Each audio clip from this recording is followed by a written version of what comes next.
Okay, let's unpack this. We are diving deep today into one of the most essential but maybe misunderstood molecules in our bodies, cortisol. Definitely misunderstood. Everyone knows it as the stress hormone. Right, just the stress hormone.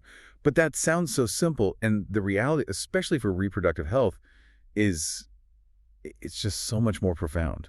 It is, because cortisol isn't inherently the bad guy. I mean, it's your body's alarm clock. It's the crisis manager. It gets you up in the morning. Exactly. The adrenal glands produce it. It dumps glucose into your bloodstream for energy. It sharpens your focus, to get you ready for a challenge. But the system was designed for, like, a short-term threat, a saber-toothed tiger, Yeah. not a year of nonstop deadlines. Not a year of deadlines, no. And that's where the problem starts. We're focusing on what happens when that crisis state just becomes the new normal. When cortisol levels stay pathologically high. Yes, that chronic abnormal elevation. And it just acts as this massive biological roadblock, especially for couples trying to conceive. So our deep dive today is really built around that problem. First, what's pushing this hormone so far out of bounds? Right, the specific drivers. Then, how exactly does it disrupt fertility in both men and women? And then, crucially, we're going to explore some solutions. And it's a fascinating mix, from ancient practices like acupuncture all the way up to modern tech like the neurovisor device. It's a journey that connects our fight-or-flight response directly to our ability to create life. So let's start with those root causes. We know the adrenal glands produce cortisol in a healthy daily rhythm. It peaks in the morning to wake you up. Yep. But when we talk about those damaging, sustained high levels, what are the culprits beyond just, having a rough life? Well, it's so important to move beyond that simple idea of stress because there are definite medical causes. Chronic stress work, relationships, that's the most common driver for sure. It keeps the body's alarm system on. But there are other, more direct physiological issues. Absolutely. Things like Cushing's syndrome, for instance. Cushing's, that sounds serious. It is. It's a really key example of pathological overproduction. In that case, you're usually looking at tumors on the pituitary or adrenal glands that are just forcing the body to pump out excessive cortisol. It's a medical issue. And then there's the effect of medication, which can be a bit more subtle, I imagine. Yes, very subtle. Long-term use of steroids, prescribed for things like asthma or arthritis, it basically mimics the effects of high cortisol in the body. So your body thinks it's under stress, even though the trigger is a medication. Precisely. And that can suppress your body's own ability to regulate itself. So if you're listening, it might not just be a tough week at work. It could be an underlying condition or even a necessary prescription that's throwing things off. And then you have those slightly lower-level chronic drivers, the insidious ones. Like what? Obesity is a big one. It's associated with mild to moderate cortisol increases just due to metabolic stress and inflammation. Okay. Same for untreated depression, alcohol abuse, or even something like sleep apnea. Sleep apnea. How does that connect? Well, think about it. That constant cycle of waking up for a split second because you're out of oxygen, your body registers that as a physical threat. It spikes cortisol again and again all night long. Wow. It's like death by 1,000 cuts, hormonally speaking. It really is. So how does someone know if they should look into this? I mean, apart from just feeling stressed, what are the red flags? The symptoms often get dismissed as just, being tired or getting older, but they tend to cluster. You want to look for persistent, unexplained fatigue, even if you feel like you're getting enough sleep. Okay. A key one is central weight gain, fat depositing specifically around the abdomen. High cortisol really promotes that. It's a stress belly. That's the one.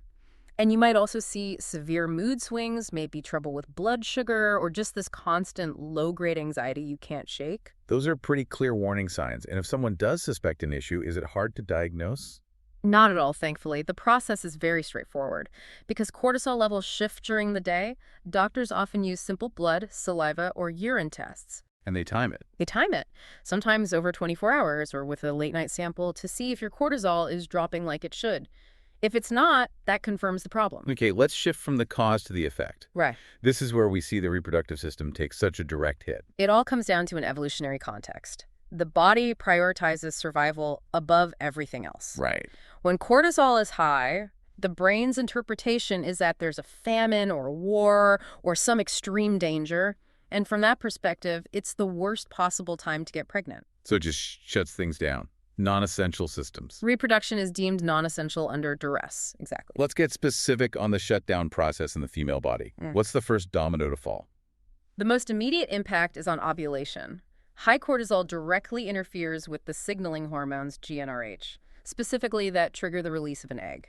So it can just press pause on the whole menstrual cycle. It can, leading to irregular periods or even stopping them altogether. And the system is so sensitive. We saw a statistic in the research that really drives this home. Yes, this is the number you should remember. Studies show that even a sustained, moderate, get this, 20% increase in cortisol can be enough to halt ovulation. Just 20%. That's not a full-blown crisis. That's just modern life for a lot of people. It's the chronic daily grind. It suggests so many women with conception issues might be dealing with hormonal noise created purely by their environment. Wow. Okay, so beyond stopping ovulation, what if an egg does get fertilized?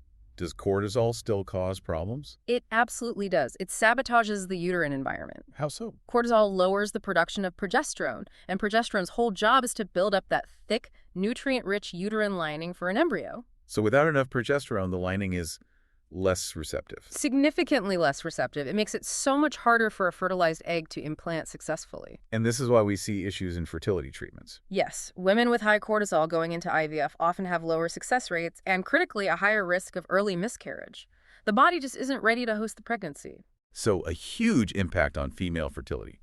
But men are not off the hook here. How does high cortisol show up for them? For men, it's all about the suppression of testosterone. Okay. Cortisol and testosterone, they're kind of in a zero-sum game. They share biological pathways. When the body is screaming for cortisol to handle stress, it basically steals the resources away from making testosterone. And lower testosterone. Yeah. That means fewer sperm, obviously. But does it affect the quality too? The quality is maybe the more critical part. Yes, you get lower sperm counts, but high cortisol also floods the body with oxidative stress. Which is like cellular rust, right? Perfect analogy. It's cellular rust, and it does profound damage to those delicate reproductive cells. So you get poorer sperm quality, issues with their shape, what we call morphology, and most worryingly, increased DNA fragmentation. So the genetic blueprint inside the sperm is literally damaged before it even gets to the egg. Exactly. And even if a sperm with fragmented DNA fertilizes an egg, that pregnancy often isn't viable. Plus, cortisol messes with motility, how well the sperm can swim. It really hammers home that fertility is a team sport.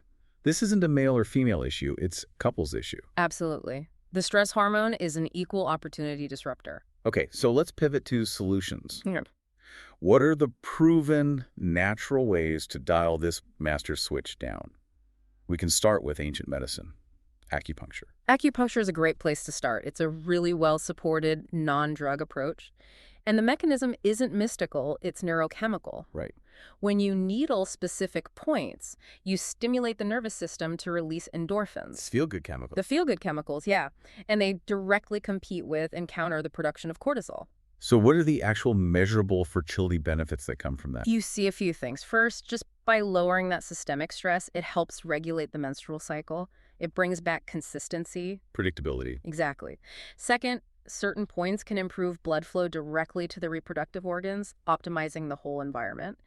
And maybe the most validated piece. The IVF data. The IVF data. Studies show it significantly boosts IVF success rates, especially when it's done right before and after the embryo transfer. It just calms the whole system down during that peak stress moment. And that's hard evidence that managing stress isn't just nice to have. It's a critical part of the treatment. It is. And working hand in hand with acupuncture is herbal medicine, specifically using what we call adaptogens. Adaptogens. So the name suggests they help you adapt. It's not just blocking stress. That's the perfect way to think about it. They're non-toxic plants that help your body normalize its functions under stress. Yeah. They help you manage it more effectively. How do they work? Well, traditional Chinese medicine uses these herbs to act on the brain's hormonal command center, the hypothalamic pituitary adrenal axis, or HPA axis. Okay, let's break that down for everyone. The HPA axis. What is that in simple terms? Think of it as the communication switchboard. It connects your brain, the hypothalamus and pituitary, to your stress glands, the adrenals. When your brain sees a threat, it uses that axis to tell the adrenals to release cortisol, Adaptogens help modulate that system, so the switchboard isn't just constantly stuck on high alert. So that clearer communication means the reproductive axis, the HPG axis, can get back to doing its job. Precisely. And you see outcomes like improved fertility chances, even in women with really challenging conditions like premature ovarian insufficiency. But these aren't silver bullets. No, not at all. They are complementary. You get the best results when you combine acupuncture and adaptogens with lifestyle changes, Yeah. moderate exercise, good quality sleep. That's when you see real noticeable improvements. Okay, so we've covered the problem and two powerful ancient approaches. Now let's jump forward. The source material brought up a fascinating tool called the neurovisor device. Yeah. This feels like a big leap. How does a wearable light and sound headset claim to fix a deep hormonal imbalance? So the NeuroVisor is a wearable headset. It uses synchronized patterns of light through the eyes and sound through headphones, and it is very explicitly a wellness tool, not a medical device. That's an important distinction. Yeah. Why is it so explicitly not medical if it's having these effects? That's a crucial question. It's non-medical because it doesn't diagnose or treat a disease. It's focused on modulating your brain state. And the mechanism is a phenomenon called brainwave entrainment. Brainwave entrainment. So it's hacking your brainwaves. In a sense, yes, your brain operates on electrical frequencies, right? Beta waves for focus, alpha for relaxation. Okay. By flashing light and sound patterns at a specific slow frequency, say an alpha rhythm, it encourages your brain's own electrical activity to match that frequency, to entrain to it. So it's actively interrupting those high-frequency stress patterns that keep you in fight or flight mode. You got it. It's an acoustic and visual neural reset. And this happens quickly. Remarkably quickly. We're talking sessions of around 11 minutes. 11 minutes. And the immediate biological result is a drug-free activation of your parasympathetic nervous system. That's your rest and digest mode. Your heart rate slows, and your cortisol levels naturally drop. And the user feedback must be pretty strong then. It is. Anecdotally, users report feeling profoundly more relaxed, getting better sleep, and just feeling less anxious overall. But let's connect the dots again. How does a calmer nervous system translate directly to better sperm or regular ovulation? It still feels a bit indirect. It's indirect, but it's structurally powerful. When you consistently lower your cortisol, you stop that stress hormone from constantly interfering with that HPG axis we talked about. The reproductive command chain. The command chain. For women, that allows for the return of regular healthy cycles. For men, less cortisol means testosterone can normalize. That leads to better sperm count and quality, largely by reducing that system-wide oxidative stress. And then there's the mental health aspect. The fertility journey itself is incredibly stressful. Absolutely. It becomes this vicious cycle, a self-fulfilling prophecy, where the stress of trying to conceive spikes your cortisol even more. And a tool like this could break that cycle. Exactly. Providing a reliable 11-minute reset can dramatically improve mood and emotional stability, making the whole process less overwhelming. You're tackling the mental feedback loop that was sabotaging the body. And wellness centers are actually integrating this technology now. They are, and it shows a real paradigm shift. Hmm. The Berkeley Center for Reproductive Wellness in New York, which is famous for its holistic approach with acupuncture and herbs, is now integrating neurovisor therapy. So they're not replacing the old with the new. Not at all. They're enhancing it. They use the neural entrainment to lower that baseline cortisol level, which improves blood flow, reduces oxidative stress, and that makes all the other treatments, whether they're herbal or medical, more effective. That connection really is the core takeaway here. We started with this idea of chronic stress and high cortisol being the villain. And we established that it creates a genuine biological barrier to conception. It cripples ovulation in women and the very quality of sperm in men. But then we mapped out these solutions that address the root cause, synthesizing ancient therapies like acupuncture with modern, non-invasive tech like the neurovisor.